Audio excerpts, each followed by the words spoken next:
अदब नाजरीन, मैं सनम एजाज और आप देख रहे हैं हमारा खास प्रोग्राम दोपहर 4 बजे का स्पेशल रिपोर्ट।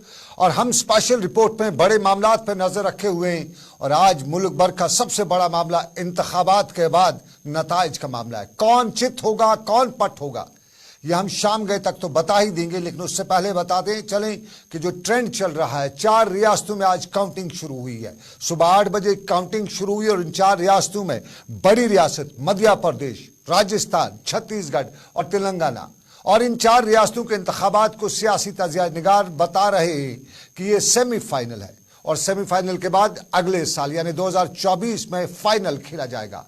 और इस सेमीफाइनल के उस फाइनल पर बड़े नतीजे होंगे, बड़े नतीजे उस पर असर करेगा। और आज के इंतखाबात में या आज की काउंटिंग में इन इंतखाबात के हवाले से पहले बताया जा रहा था कि कांटे की टक्कर हो सकती है, लेकिन जो ट्रेंड्स आ रहे हैं अभी 4 बजे तक, जो ट्रेंड्स आ रहे हैं उन ट्रेंड्स में देखने को मिल रहा है कि बड़े कांटे की टक्कर तो है नहीं। 3 जो सीट्स जो स्टेट्स हैं उनमें तो बीजेपी वन साइडेड गेम कर रही है। सिर्फ एक तेलंगाना की रियासत है जहां बीजेपी सबसे पीछे नजर आ रही है। सबसे पहले आपको बताते चलिए, दोपहर 2:30 बजे हमने आपको अपने बुलेटिन में बताया था कि ट्रेंड चल रहा है, बीजेपी की बढ़ोतरी की तरफ ट्रेंड चल रहा है। और दोपहर 2:30 बजे हमने जो आपको बताया था कि बीजेपी 161 सीटों पर आगे है और कांग्रेस 66 सीटों पर आगे है। और अभी का ठीक 4 बजे का आपको ट्रेंड बताते चले, जो इलेक्शन कमीशन ऑफ इंडिया की तरफ से नोटिफिकेशन है उसमें 166 सीटें इस पे बीजेपी आगे है। कुल मिला के 230 सीटें ही मध्य प्रदेश में और 230 में से 166 सीटों पर बीजेपी आगे है। सिर्फ कांग्रेस है वो 62 सीटों पे आगे है। ये एक रियासत यानी मध्य प्रदेश सबसे बड़ी रियासत है और मध्य प्रदेश में कांग्रेस को बहुत ज्यादा उम्मीद थी। राजस्थान साफ जाहिर है, राजस्थान के बारे में माजी से लेकर हाल तक यही रहा है कि 2 बार कोई नहीं जीता है। तो अब की बार लग रहा था, जिस तरह से बीजेपी कांग्रेस दावा कर रही थी कि अब की बार हिस्ट्री नहीं रिपीट होगी, लेकिन शायद एक बार फिर राजस्थान में हिस्ट्री रिपीट हो रही है। दोपहर 2:30 बजे हमने आपको बताया था कि 199 कुल निशस्तें हैं राजस्थान में और उन 199 में से बीजेपी 113 पे लीड कर रही है, जबकि कांग्रेस जो है 70 सीटों पे लीड कर रही है। और अभी का 4 बजे का, ठीक 4 बजे का, अब से कुछ मिनट पहले 114 निशस्तों का इलेक्शन कमीशन ट्रेंड दिखा रहा था कि अप है, यानी बीजेपी यहां पे 114 सीटों में ऊपर है और इसके साथ साथ कांग्रेस जो है वो अपने 1970 पे ही हिचकोले खा रही है। और फिर छत्तीसगढ़ के हवाले से भी बताया जा रहा था कि बड़ा ब्रेक होगा और यहाँ पे ठीक 4 बजे 2:30 बजे के बुलेटिन में हमने आपको बताया था कि बीजेपी 55 निशस्तों पे आगे है और यहाँ पे कांग्रेस 32 निशस्तों पे है। ये हम छत्तीसगढ़ की बात कर रहे थे। और इस वक्त 4 बजे के वक्त 54 सीटें हैं, 1 सीट बीजेपी का ट्रेंड में कम हुई है, उनमें 54 सीटों पे बीजेपी पहुंची है। कुल मिला के छत्तीसगढ़ में 90 सीटें हैं, उनमें से 54 पे बीजेपी पहुंच चुकी है, आधे से ज्यादा पे बढ़त उसकी बनी हुई है। और फिर कांग्रेस यहाँ पे 32 पे 2:30 बजे थी, अभी 34 पे पहुंच चुकी है, यानी 2 सीटों का भी ट्रेंड जो है अप उनका हुआ है। लेकिन हम आपको याद कर दें कि ये सिर्फ अभी ट्रेंड है, हतमी नतीजे जो हैं कुछ सीटों के आए हैं, उनमें बीजेपी की वसुंधरा राजे सिंधिया है या कुछ और लोग हैं उनके, लेकिन ओवरऑल अभी ट्रेंड चल रहा है और ये आखिरी फेजेस में इस वक्त काउंटिंग चल रही है। और इसके बाद बहुत सी निशस्तों पे जो वोट परसेंटेज है अब वो बहुत हाई है डिफरेंस की, और उसमें साफ तौर पे लग रहा है कि अगर सारे वोट जो है वो मुखालिफ को दे भी दिए जाएं फिर भी उसकी जीत नहीं हो सकती है। तो उनको देखते हुए लगता है कि अभी 30% जो है अभी का, यह हतमी नहीं है, 30% ट्रेंड जो है बीजेपी का आगे जा रहा है। और फिर हम तेलंगाना की बात करें, तेलंगाना में कुल 119 सीटें हैं और उनमें से कांग्रेस 63 सीटों पे थी 2:30 बजे, अभी भी 63 पे ही बराबर चल रही है, कुछ कम नहीं है कुछ अप नहीं है। बीएचआरएस वहां 41 पे थी, बीएचआरएस को 1 सीट कम हुई है और उसके साथ इस वक्त वो 40 पे है। बीजेपी 8 सीटों पे 2:30 बजे थी, ठीक 4 बजे वो 9 पे पहुंच गए, 1 सीट का उसकी बढ़ोतरी हुई है और वैसी 6 पे थे, 6 पे अभी भी है। कुल मिला के इंतखाबी माहौल में, आज का इंतखाबी माहौल, और इसी माहौल में बीजेपी जश्न भी मना रही है और मनाएगी क्यों नहीं, क्योंकि ट्रेंड जो है वो सुबह से ही बीजेपी तो पहले से बता रही थी कि पोल एग्जिट उनके हक में आए हैं और पोल एग्जिट से ही वो अंदाजा कर रहे थे कि बीजेपी की जीत होगी 3 रियासतों में।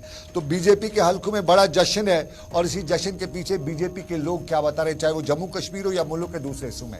जरा तस्वीर के साथ साथ हम आपको सुनाएंगे बीजेपी के हलके कितनी खुशी, कितना जश्न, कितना दमखम से आप बात कर रहे हैं। सुनिएगा क्या बता रहे हैं।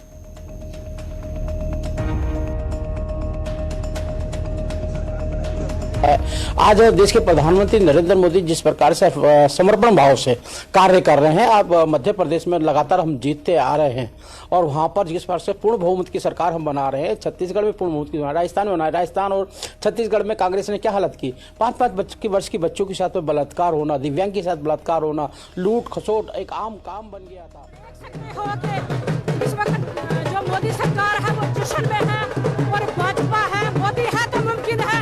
पूरे हिंदुस्तान की एक ही आवाज, मोदी सरकार, मोदी सरकार, मोदी सरकार, मोदी है तो मुमकिन है। ये बात बीजेपी के हलकों की जहां जश्न चल रहा है, जहां खुशी है, क्योंकि 3 स्टेट्स हैं जहां पे बीजेपी को इस वक्त फुल मेजॉरिटी दिखाई दे रही है। लेकिन एक बार फिर साफ कर दे, वाज़ा कर दे कि हतमी नतीजे नहीं है, ये सिर्फ अभी ट्रेंड है और इस ट्रेंड में अभी कुछ इधर उधर का हो सकता है। और इस ट्रेंड में महाराष्ट्र, मध्य प्रदेश, राजस्थान, छत्तीसगढ़ 3 रियासतें हैं जहां बीजेपी पूरी तरह से सरकार बना रही है।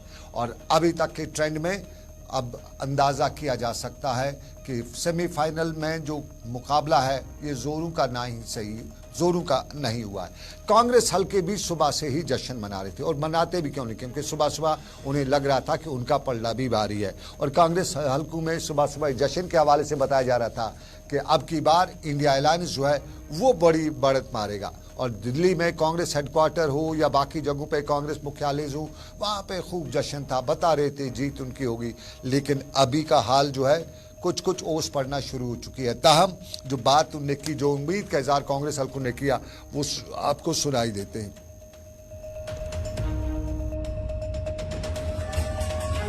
तो मुझे लगता है अभी केवल बैलेट पेपर्स की काउंटिंग हुई है और 1 राउंड मैक्सिमम गया है, तो अभी भी किसी भी राज्य में कुछ भी कहना बड़ा मुश्किल है। मुझे पूरी उम्मीद है 4 राज्यों में जहां काउंटिंग हो रही है, 4 में कांग्रेस सरकार बनाएगी। मध्य प्रदेश में जो शुरुआती रुझान है उसमें बीजेपी को थोड़ी बढ़त मिल रही है और बीजेपी ये कहेंगे, हमें उम्मीद है कि हम सभी राज्यों में बहुत अच्छा प्रदर्शन करेंगे।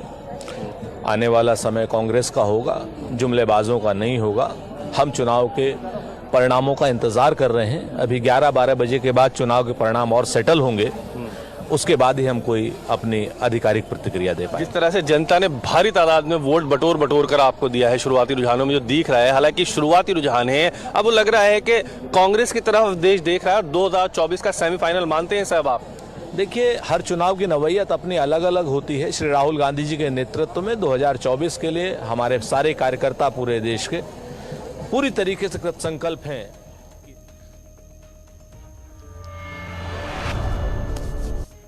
ये चुनावी घमासान और उस चुनावी घमासान में बीजेपी के खेमों में खूब जश्न है। कांग्रेस के हलकों में अब वो करार नहीं है, बेकरारी सी छिड़ गई है, क्योंकि कुछ आखिरी लम्हात हैं, आखिरी फेजेस हैं और उसके बाद अब नतीजे आना शुरू हो जाएंगे। बढ़त जो है एमपी है हो या उसके साथ राजस्थान हो या छत्तीसगढ़ हो, 3 स्टेट्स में बीजेपी खुली बड़ी जो बढ़त है वो बनाए हुए है। लेकिन जम्मू कश्मीर से लेकर मुल्क तक सबकी नजरें आज के इंतखाबात पर थी, क्योंकि मामला यही है कि ये सेमीफाइनल है। और गुलाम नबी आज़ाद कांग्रेस में कभी बड़ा नाम हुआ करते थे और आज श्रीनगर में एक तकरीब पर कुछ लोगों की उनकी पार्टी डेमोक्रेटिक प्रोग्रेसिव आज़ाद पार्टी में ज्वाइनिंग के बाद जब मीडिया से गुलाम नबी आज़ाद ने बात की तो उनसे पूछा गया कि आखिर सवाल क्या है, मामला क्या है, कांग्रेस में कहाँ चूक हो रही है। तो गुलाम नबी आज़ाद का यही कहना था कि माइनॉरिटीज़ का मौजा है, माइनॉरिटीज़ बड़ा कमाल करेंगे। अब माइनॉरिटीज़ में मुसलमान हैं, माइनॉरिटीज़ में बहुत सी और ज़ातें भी हैं और उन माइनॉरिटीज़ ने क्या कांग्रेस को सपोर्ट नहीं किया है, ये भी है। और गुलाम नबी आज़ाद ने माइनॉरिटीज़ की बात करते हुए बताया कि माइनॉरिटीज़ को टेप नहीं कर सकी कांग्रेस, यही बड़ी वजह है कि उनकी बड़ी हार हुई। ज़रा गुलाम नबी आज़ाद को सुनते हैं और फिर आगे बढ़ेंगे।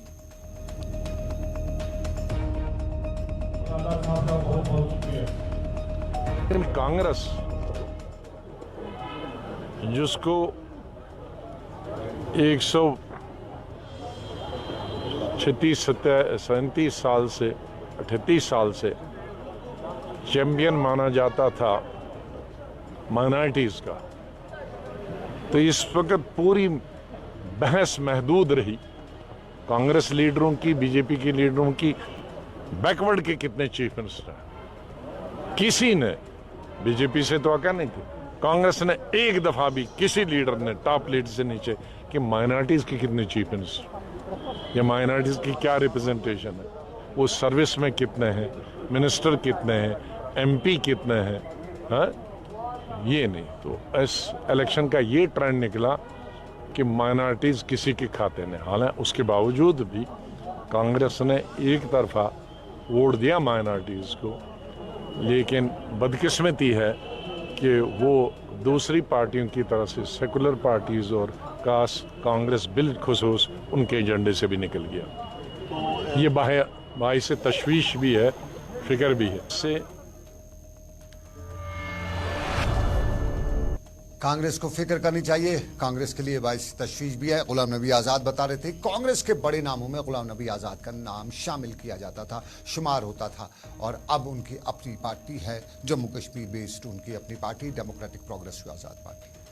और अब आपको नाज़रीन बताते चले आज के दिन के हवाले से, सियासत में महबूबा मुफ्ती कुपवारा में थी, उमर अब्दुल्ला जम्मू के उधमपुर के इलाके टिकरी में थे। लेकिन आपको सबसे पहले बताते चले आज हमारे लिए भी दिन था, और ये दिन ख़ास और ख़ास दिन था क्योंकि आज ख़ास अफराद के लिए दिन था। और आज के ख़ास अफराद, जिस्मानी तौर पर ख़ास अफराद के दिन जो है दुनिया भर में मनाया गया। जम्मू कश्मीर में भी तकरीबात हुई, और जम्मू कश्मीर में जम्मू में सबसे बड़ी तकरीब हुई, जहाँ जम्मू कश्मीर के लेफ्टिनेंट गवर्नर मनोज सिन्हा अभिनव थिएटर में आज की तकरीब पर मेहमान खुसूसी के बतौर मौजूद थे।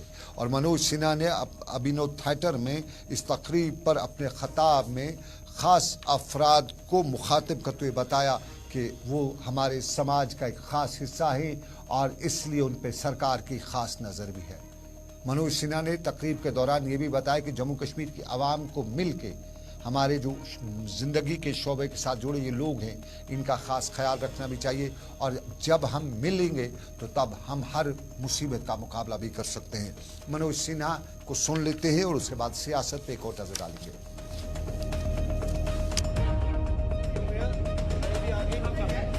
पैसे की कोई कमी नहीं। कोई भी दिव्यांग नौजवान भाई बहन कुछ करना चाहता है, उसको मैं खुला आमंत्रण देता हूँ।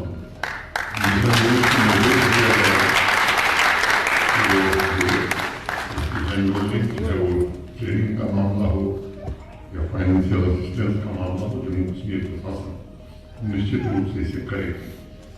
एक और महत्वपूर्ण पहलू का उल्लेख आवश्यक समझता हूँ मैं, शिक्षा का सबसे महत्वपूर्ण योगदान है किसी भी समाज का निर्माण में।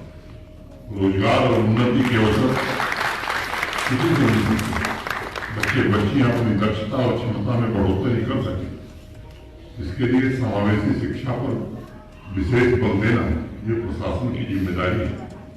ऐसी सुविधाओं को निरंतर विकसित करना। चलिए नाज़रीन, अब बात करते हैं हालात की, और हालात बहुत ख़राब हैं। आवाम को बिला वजह तंग किया जा रहा है। ये मैं नहीं, महबूबा मुफ्ती बोल रही थी। और सरहदी ज़िला कुपवाड़ा में आज अवामी इज्तिमा से खिताब करते हुए महबूबा मुफ्ती ने बताया कि नौजवानों को बिला वजह गिरफ्तार किया जाता है, यूए पोटा वगैरह लगाया जाता है, और इस वक्त लोगों को मुतहिद होने की ज़रूरत है, तभी हमारे मुखालिफ कामयाब नहीं हो सकते हैं।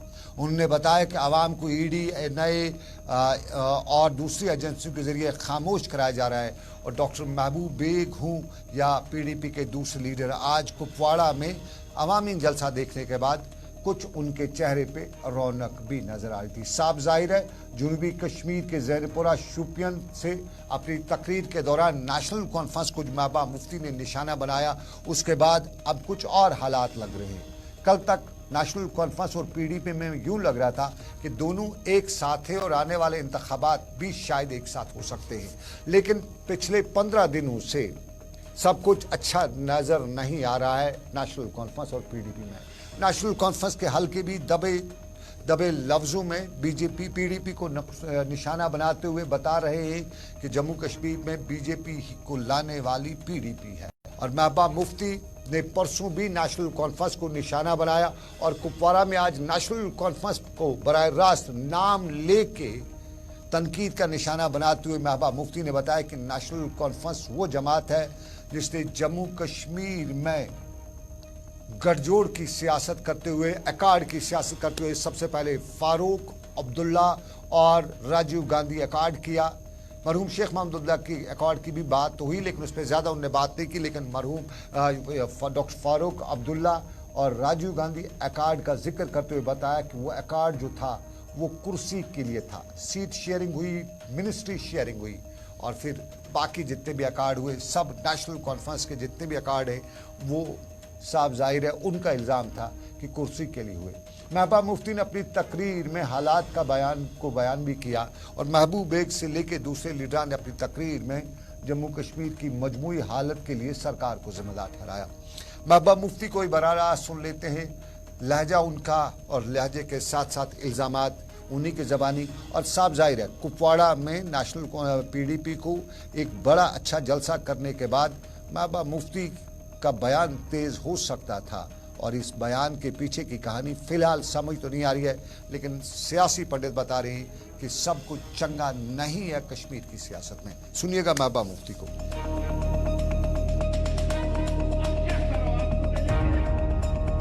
ये देखो सारे लीडरों हिंदुस्तान के सरकारों से समझौत, सिर्फ और वाहिद मुफ्ती मोहम्मद सईद साहब आज ये समझौत को जम्मू कश्मीर के लुकन हिंद खातर पन्नी कुर्सी खातर कोरोनी किया।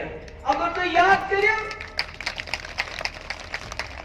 ये देखो इंदिरा शेख अकाड, तब अकाड में क्या हो कुर्सी कितना पहला हो चीज मुजफ्फराबाद वाला सा अटॉनमी ऐसा ना मुझे सब मुखालफत करेंगे। अल्लाह ताला कुछ बना पाए इन बार बार मुफ्ती साहब बीजेपी ये कौन अकाड राजीव गांधी तो फारूक साहब अकाड सरकार सुगन खोद अकाड तो कैसा मिनिस्ट्री रटो कैसा मिनिस्ट्री रटो पत गो पीडीपी कांग्रेस अकाड सुगो मिनिस्ट्री पे किया सुगो कोटा खत्म करने खातिर तक वो टास्क फोर्स खत्म करने खातिर तक उस लिखित कॉमन मिनिमम प्रोग्रामस कि अच्छे मसले कश्मीर हल करो।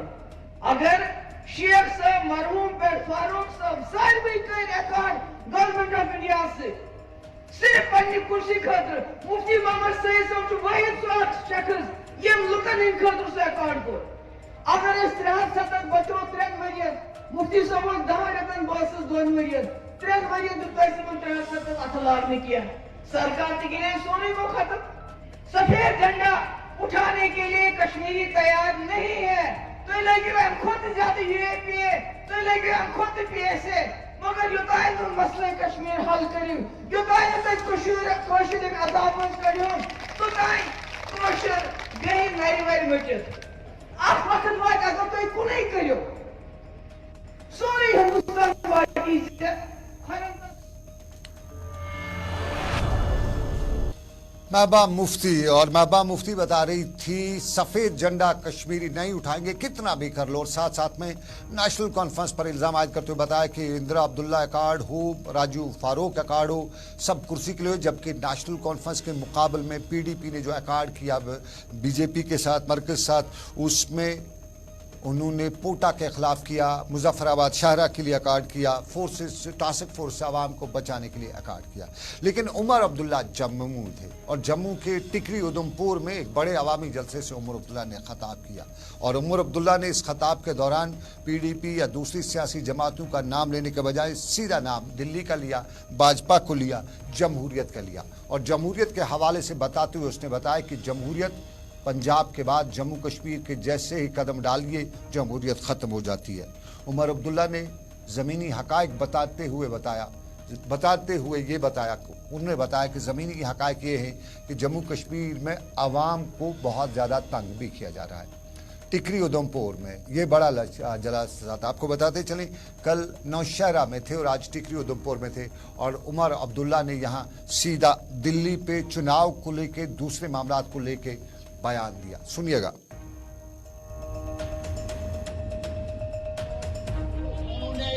कुछ दफ्तरों में आज शायद मातम भी लगा होगा, लेकिन हम वो बदकिस्मत लोग हैं जो दूसरों की खुशी देख के थोड़ा सा अपना दिल बहलाने की कोशिश करते हैं और दूसरों का मातम देख के हमें उनके लिए थोड़ा सा अफसोस भी होता है, क्योंकि हमारे यहां जमहूरियत कहीं है नहीं। जमहूरियत ये हमें पंजाब के बॉर्डर तक दिखाते हैं, उससे आगे उसको आने नहीं देते। हमें तो पहले लग रहा था कि इनको सिर्फ असेंबली से नफरत है, बाकी चीजें अपनी जगह होती रहेंगी, लेकिन अब साबित हुआ कि नफरत इनको सिर्फ असेंबली से नहीं है, पंचायती राज निजाम से भी इन लोगों को नफरत है, अर्बन लोकल बॉडीज म्युनिसिपैलिटी से भी इनको नफरत है। फिलहाल तो हमारे ये डीडीसी बचे हुए हैं, इन लोगों का बस चले तो शायद इन लोगों को भी ये खत्म करके कहीं बिठा के रख देंगे। समझ में नहीं आता कि हमारी खता क्या है, आखिरकार हमने क्या गलती की कि हमें अपना असेंबली चुनने का मौका जो है। चलिए, उमर अब्दुल्ला इंतखाबात की बात कर रहे थे, जमहूरियत की बात भी कर रहे थे, लेकिन कांग्रेस जमीनी हकायक की बात करती है। सरदार सुरेंद्र सिंह चन्नी कांग्रेस के बड़े लीडरान में शुमार होते हैं और त्राल के ऊपरी इलाकों में आज उन्होंने अवामी दौरे के दौरान कई मामला, खास तौर पे गरीबों के साथ जुड़े हुए मनरेगा और नरेगा के साथ साथ दही तरक्की के मामला उठाए और अवामी मसाइल सुनने के बाद उन्होंने बताया कि सरकार ने या महकमे ने अवाम के मसाइल को फौरी हल नहीं किया तो कांग्रेस बड़ा मोर्चा खोलेगी, मुजाहिरों तक भी पहुंचेगी। सरदार सुरेंद्र सिंह चन्नी को ही सुन लेते हैं। यहाँ पे खासकर देहाती लोग जो है इनको रूरल डेवलपमेंट से वाबस्तगी है और कुछ एरियाज हैं जहाँ पे जिनको नेगलेक्ट किया गया है। मैं नहीं कहूँगा कि 100% नेगलेक्ट हुए होंगे, लेकिन इनकी जो नेगलेक्ट हुए उन लोगों की शिकायत उनने अपनी दर्ज करी और उसमें मैं खासकर लोकल एडमिनिस्ट्रेशन जो है यहाँ की, जो बीडीओ साहिबान हैं या बाकी एडीडीसी साहिब हैं और डिप्टी कमिश्नर, लोकल इंतजामिया से गुजारिश करूँगा कि इनके जो मसले मसाइल हैं ये कम से कम यहाँ पे अपनी टीम भेज के और सुने जाएं, हकीकत है या झूठ बोलते हैं या सच बोलते हैं, इस तह तक जाना बहुत ज़रूरी है। मैं खासकर यहाँ के बीडीओ साहब को ये कहूँगा कि जल्द अज जल्द। सरदार सुरेंद्र सिंह चन्नी त्राल में बात कर रहे थे, लेकिन आपको जिस तरह पहले बता चुके हैं कि आज खास अफराद का आलमी दिन और हर साल 3 दिसंबर को यह दिन मनाया जाता है। इस दिन के हवाले से आमतौर पर बताया जाता है कि जिस्मानी तौर पर जो खास अफराद इनको मसावी हकूक हासिल हो, उन्हें काम, खेल, सेहत और कामयाबी के मौके मैसर हो, मसावी मौके मैसर हो। लेकिन श्रीनगर की प्रेस कॉलोनी में आज के दिन पर जिस्मानी तौर पर खास अफराद ने मामलात को लेकर एहतजाज किया और शिकायत की कि हकूक कहा जाता है, दिए नहीं जाते हैं। एहतजाजी लोगों ने बताया कि पिछले 1 साल से उनका पेंशन बंद है, जबकि वेरिफिकेशन के नाम पर उन्हें दर बदर की ठोकरें खाने पर मजबूर किया जाता है। बताते चले, जम्मू कश्मीर में जिस्मानी तौर पर खास अफराद की तादाद में रोज़ बरोज़ इजाफा ही होता रहता है और इस बात का भी इंकशाफ हुआ है कि जिस्मानी तौर पर जम्मू कश्मीर में खास अफराद की तादाद जो है 7 लाख से तजावज़ कर गई है। और श्रीनगर की प्रेस कॉलोनी में आज ये मुजाहरा करते हुए बता रहे थे कि क्या वाकई में हकदार है जम्मू कश्मीर की आवाम आज का दिन मनाने की, जहां हमने भी देखा है इन माजूर अफरादों को सोशल वेलफेयर महकमे के दफ्तरों के बाहर चक्कर काटते हुए और वहाँ जो खास जो लोग होते हैं जिनको इन खास लोगों का काम करना होता है, वो इनमें भी कहीं न कहीं हाथ मारने की कोशिश करते हैं। जरा सुनिएगा प्रेस कॉलोनी में क्या बता रहे थे।